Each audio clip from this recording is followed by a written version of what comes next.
for some of us that we are unemployed because you aren't called for employment, because employment isn't for you, but instead you're sitting on a business idea, you're sitting on something that needs you to be the pioneer of that thing, but because you're too fearful, or because you don't have the courage to step out and do that, you're looking to be someone's employee, when in actual fact a lot of people are waiting for you to start that something so that you can actually employ them. Hello team, welcome to another video of Doing, Being, Becoming, where we aim to inform, impact, influence and inspire. If this is your first time here, my name is Asisipo. I'm an occupational therapist specializing in the field of mental health. If you are returning here, most welcome back. The purpose of this channel is to advocate for occupational therapy, especially within the field of mental health, providing you with the tips and skills of how to take better care of your mental health, but also empowering you in terms of what is occupational therapy, informing you about what occupational therapy is and how occupational therapy can actually help you, because we don't really know the help that we need until someone tells us the help that we need. And that's often what I found, is a lot of people would benefit from OT services but just don't know what they are or where to go about getting them. So the purpose of this channel is then to create that conversation around what is OT, what is mental health, how do I take better care of my mental health, especially within the South African context. And before I forget, happy 2025! Happy 2025! So for those who have been subscribed to the channel, I have been more active on my other platforms, on Instagram, and I just started a TikTok account, so you are most welcome to stay up to date with Doing, Being, Becoming on those platforms as those are the more regular platforms. What I wanted to share in this video is a reality that is too real for a lot of us, especially the youth in South Africa, and that is the reality of unemployment. So maybe for many of us, 2025 comes with a dread, because you're like, another year of being unemployed, another year of job seeking, or maybe you've just graduated or finished school or left the job, and now you're thinking, where am I gonna jump into next? And this video is to provide you with some skills and tools on what to do in the interim, because as much as seeking and looking for work is important, but also how we wait and how we posture and position ourselves in the in-between is also quite important. So I'm going to give 6 keys on what to do while unemployed, what to do while waiting for your next job. And the first 2 are actually things that your mental need to do. So we're going to go into the mental first before we go into the practical. And the first is, number 1, is understanding that everything is seasonal. Everything is seasonal. So even for the person who is watching this video and you are in the best job of your dreams, life could not be better, which is great. But remember, and have the wisdom to remember, that everything is seasonal. So just as much as you are, unemployed and you can't find anything and you've been looking and nothing is popping, remember that everything is seasonal. And as much as, things start, everything also has to come to an end. So with that, with understanding that everything is seasonal, also understand or learn to appreciate the gift that unemployment may have. And I know that might sound strange, because you're thinking, girl, have you ever been unemployed? Because if you have been unemployed, you would understand that there is no gift in unemployment. Akho mnandi about kind of staying in bed, and not because you want to get a few minutes in, staying in bed while the rest of your peers, while the rest of everybody in the house gets ready and rushes out to work, and you are staying and have nothing to do. There's nothing great about that, and I understand that. But also, when you approach it from the perspective of understanding that everything is seasonal, you approach it with the mentality of knowing that even this must come to an end somehow and at some day. So with that, it means that this time that you've been given, this time of unemployment, that there is definitely a gift in that. And the gift may vary for different people, but the sure gift that exists for every single person who is unemployed is the gift of time. Because when a person is employed, yes, you have financial muscle, but what you lose is time to yourself. You lose freedom. And that's something that somebody who is unemployed has. They have time, they have freedom. So as somebody who is unemployed, understand and appreciate the gift of time that you have, whether it means time to build yourself, whether it means time to build a business or build an idea that you've had for years, whether it's time to spend with your family, to serve your family. But understand and appreciate the gift of time that you have and also use it wisely. Because what's worse is that when you do get the job and you look back and you're like, actually, I had so much time. And even just enjoying the time of being present, enjoying the time of resting, right? Maybe you're unemployed because you got retrenched or you had to leave your job for the sake of protecting your mental health. And you need this time in order to recover. Don't resent the season. Appreciate it for what it is worth. The second mental fix I would like us to create while we are in the season of unemployment is understanding that a job does not add to your worth. For a lot of us, our doing makes us feel, or it validates our worth.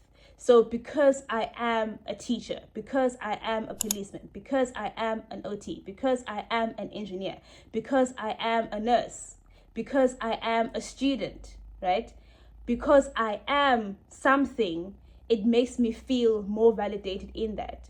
But the challenge, and I think this is why unemployment is difficult for a lot of us, is because when I don't have an occupation, when I'm unable to say in a party, oh, what do you do? Oh, I'm unemployed for now. It makes us feel like we aren't actually contributing to society. And it makes us feel like a waste of space, and it makes us feel worthless and valueless.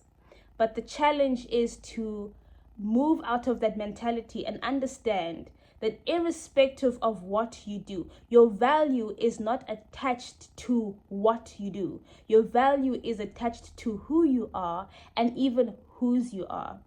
So when we understand that season of unemployment, we look at it differently and we even manage it differently.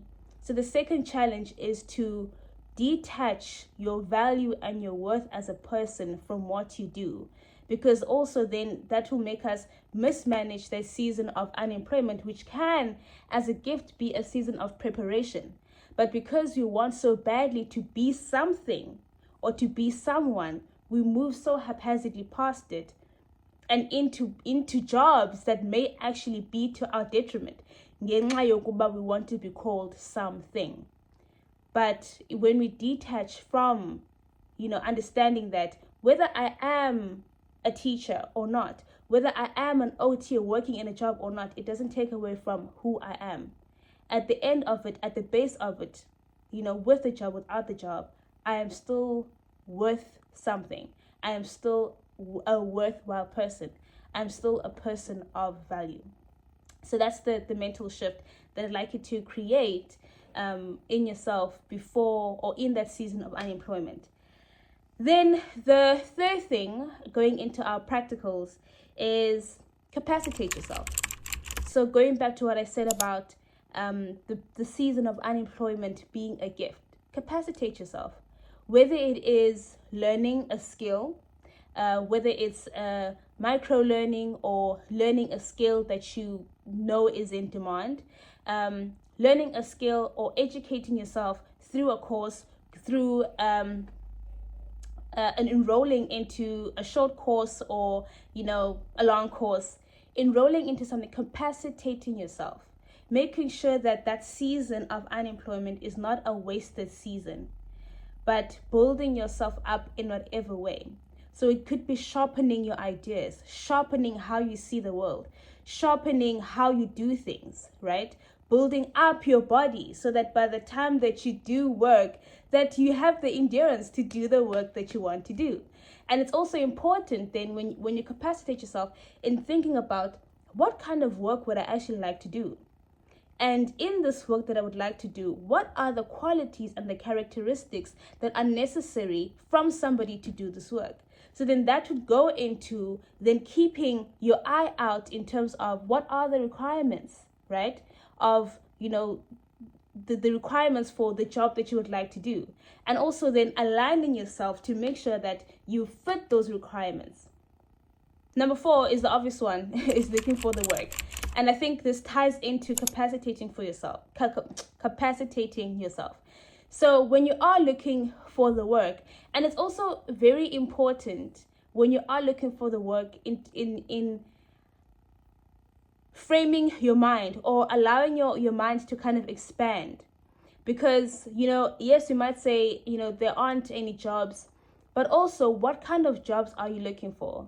And also, if you are looking for a job, then you might not have work.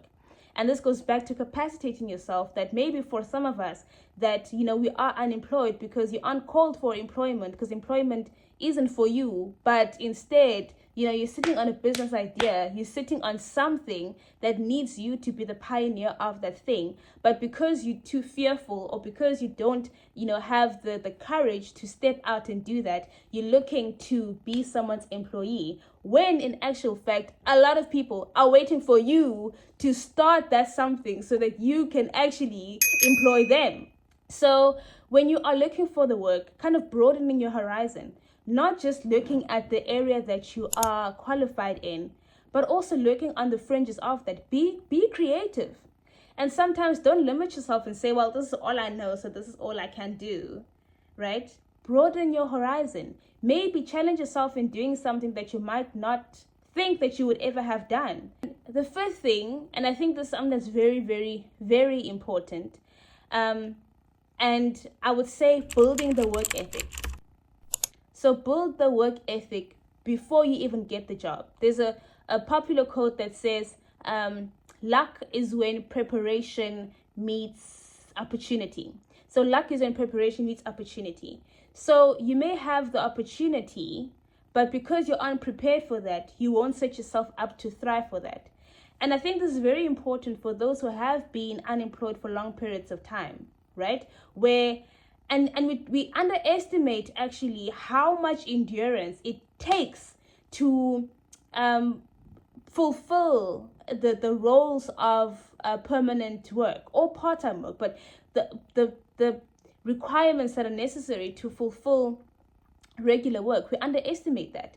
Waking up early in the morning, getting ready within a certain period of time, all those decisions that you need to make kwakusasa before your brain is even fully alert. What am I going to wear? What am I going to pack for lunch? Which route am I going to take if you're driving? How much time do I actually have, right? If you're taking any form of transport, actually.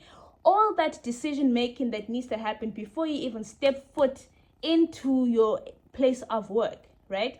We underestimate that, and sometimes those are skills that are blunted when you are unemployed. So, and it may sound silly, it may feel even foolish for you to do, but when you are in that season of waiting for a job opportunity to come, get into a routine. Waking up early in the morning, waking up, showering, filling your time with other activities, right? As I mentioned earlier about building endurance, the quickest and easiest way of building endurance is exercising. So while everybody is getting up and getting out the house, vuka nawe, get out the house. Go for a run, go to the gym, go do something, right? Come back, shower, then get into that preparation mode, whether it's looking for work, whether it's working on an idea, whether it's developing something, whatever it is, but getting into that routine so that by the time that work comes, you're already familiar with being in a routine and it's nothing new to you, right? Because number one, what creates that sense of depression is, like I said earlier, of everybody moving and you're not going anywhere, but also because you're so stagnant and you're so slothful and you're not doing anything. But just pushing yourself to be outside, to interact with people, can actually inspire you. Number one, you meet people who can actually push you in the right direction and can be the point of a breakthrough, which wouldn't have happened if you had been inside your house. The last thing which ties into getting into routine, is volunteering. The only difference between volunteering and work is that work is paid activity and volunteering is unpaid activity. But also, going back to what I said about getting into a routine, you get into a routine, you wake up, you shower, you prepare your lunch, you go somewhere, you volunteer. Because in that, it goes back to capacitating yourself. Now you are gaining experience, right? And gaining experience so that when you do go for that job interview, they ask you, okay, so what's your experience? And that's the thing at kind of a lot of people, and that prevents them from getting work is because you have the papers, you have the qualification, but you don't have the experience. So it goes back to being creative about the areas that you can actually build experience, right? And sometimes it requires us putting our ego on the side and just saying, you know what? I know what my goals are. I know where I'm trying to get to with this. Therefore, I am willing to do this temporarily, going back to point number 1, that everything is seasonal. I'm willing to do this temporarily in order for me to get to where I want to go. So volunteering in your community, wherever it is, so doing something that contributes to the well-being and welfare of other people, that actually boosts your CV as well, so that whenever you do get the opportunity to be in front of somebody who's interviewing you, they can see that this person is able to take initiative and they're able to see all the soft skills that may not have even been written in the job requirements, but they see that, the character of this person is something that you can't actually pass by. So what do you do when you are waiting for that call to come through for them to say? Number 1, you understand that everything is seasonal. And with understanding that everything is seasonal, you appreciate the gift that unemployment has for you. And sometimes it's about a perspective shift. So being grateful, for the position that you are in. So understand that everything is seasonal. Number 2 is detaching your value from what you do. What you do does not make you worth more or worth less. Number 3 is capacitating yourself, building yourself up so that you are prepared for such a time when you do get the opportunity. Number 4 is looking for work and also looking outside of the bounds of what you expect. Number 5 is getting into a routine. And lastly is volunteering. Volunteering also helps us to look outside of ourselves. It helps us to also serve, right? Because again, the only difference between volunteering and working is that volunteering is unpaid service and work is paid service. So, volunteering, getting into that routine, and also just waiting in faith. So with that being said, I really do hope that you apply these, and if you have been applying these, or if you do have any other ways of how to wait actively in your season of unemployment, please do add a comment down below. Otherwise, thank you for watching our team, and until the next video, continue to do your best to do, be, and become.